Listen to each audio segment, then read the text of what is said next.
Hello guys, આજે છે આપણો બીજો વ્લોગ અને આપણે જવું છે માસીની એટલે ચાલવા માંડ્યા. 20 મિનિટ લાગશે પછી પહોંચાઈ જશે. જેવો ખોર કેટલો મસ્ત છે. વરસાદ આવતો હતો તો હું અહીં ઊભી રહી ગઈ, હું ને મમ્મી.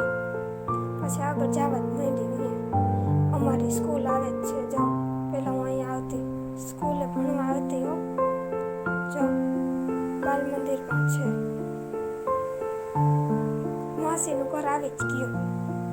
પછી દશામાના દર્શન પણ કરી જ લો.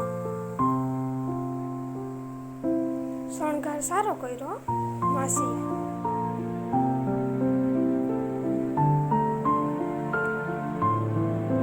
પાછળનો વ્યૂ મસ્તીનો હતો એટલે મેં કીધું હાલો હું જોતી જાઉં.